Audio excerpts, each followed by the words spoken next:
A new breakaway golf league funded by the Saudi royal family has now lured one of the sport's biggest names as controversy continues to swirl around the wannabe rival to the PGA Tour. Six-time major championship winner Phil Mickelson, who has not actually played in a tournament since back in February, has now agreed to play in LIV Golf League's first tournament later this week. Now, that league has had difficulty convincing major players to join, given that, of course, the Saudi Arabian government has been accused of numerous human rights violations and also been linked to the murder of Washington Post journalist Jamal Khashoggi.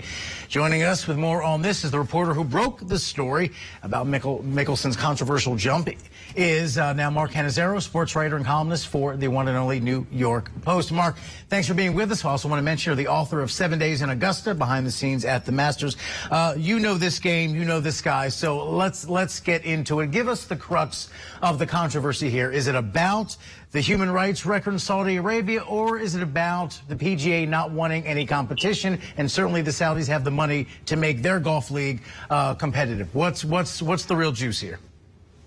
I mean, really, the real juice, it's all of the above. There's so many layers to this here. Let's start with Phil personally. This makes perfect sense for him, just in terms of a business sense and a golf sense, because he's 51 years old. He's beyond the period of time where he's going to be, really competing to win on the PGA Tour. Obviously, he won the PGA Championship a year ago May. But the bottom line is there's a lot of money to be made, and the tournaments are shorter. They're 3-day events. They're 54 holes. There's no cuts. The money's guaranteed.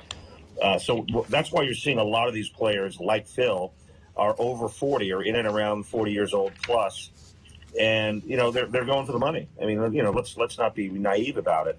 Now, in terms of the real quickly, when we say money, it's being reported that they're paying him $200 million to play in this. That's what's being reported. We don't know if it can't confirm that independently or not, but we're not talking about chump change. We're talking about insane amount of money here to come play. Absolutely. Okay. Yeah, absolutely. I have not confirmed those numbers, but, I don't think they're very far off. And the interesting thing is the PGA Tour has known this has been coming for a while, and they've tried to, they've done what they could for the last year or year and a half to add to their purses and come up with this player impact program they did last year, which was $50 million spread out to 10 players. But the bottom line is that money really is like pocket change compared to the stuff we just talked about here, right? So it's all guaranteed money. Again, there's going to be issues with where this money's coming from, and that's why a lot of people are upset, and it's absolutely understandable with the human rights records, obviously in Saudi Arabia. What I find a little bit hypocritical, though, is all of the golf tours are in bed, so to speak, with China in a number of ways, events, tours, and things like that.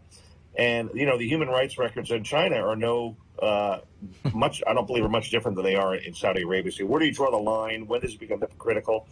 It's a fascinating dynamic here. Phil got himself in hot water with these comments he made in February that were published. He said they were a private conversation with a writer, and he was very, very detrimental and damaging to both the Saudi League and the PGA Tour. And that's why he's been away from the game. He literally just stepped away to try to let the fire fizzle a little bit. So how did we go from critical comments about this league to saying, hey, would love to play, let's go? Again, I assume it's about the $200 million. It is about the $200 million, no question. And frankly, Phil put himself into a position where he didn't really have any place else to go because the PGA Tour was not certainly openly welcoming him back. And the LIV Tour, the Saudi Tour, needed him. I mean, this was their big fish. They knew they weren't getting Tiger Woods, and Tiger, who knows if he's ever going to play again, or much more than four majors a year. Phil was the most popular player in the world outside of Tiger, so Phil had all the leverage here, and that's why it took right down to the wire the other day, before it was announced yesterday, when they had this deal done. He literally was on a flight all day yesterday to get to Saudi Arabia. I'm sorry, to get to London for this first Saudi event. So he could be there in time for the pairings party today and the Pro-Am tomorrow and play the tournament on Thursday. So this came right down to the wire, and I believe all the leverage is in Phil's side. And let me ask you this. It's also being reported this morning that Tiger Woods turned down invitation to play in the same event, even though he was offered just an unthinkable, ungodly amount of money. So Phil's getting 200, Tiger's at least in the neighborhood, if not more. But bottom line, the fact that Mickelson said yes, do you think this opens the floodgates for others to do the same thing, especially when this kind of money is being thrown around? And do you think LIV poses a real threat to PGA? Well, answering the first part of that, yes, other players are going to try to dip their toe in the water now that Phil has, now that Justin Johnson did the other day. He was the first big name announced. What's happening here is these players are now putting the ball in the PGA Tour commissioner's court, so to speak. What are you going to do? Are you going to try to suspend people or whatever? I don't believe, and a lot of lawyers I've spoken to don't believe that the PGA Tour would be able to win a battle in court on that. These players are independent contractors. As long as they fulfill their duties on the PGA Tour, which is 15 events a year minimum, they should be able to play wherever they want. So I think there's a lot of players that do want to do this because of the money. That you pick off some of these huge purses and still coexist and play on the PGA Tour, which, maybe it's a Pollyanna thing for me to think, but I think that that's still possible. But the second part of the question is, yes, the Tour is trying to protect its little fiefdom. It's not little, it's large fiefdom. And that's why they've been pushing back so hard and making all these threats. Whether they can come through on these threats, we just don't know. I mean, it's going to end up in court like so many of these things do.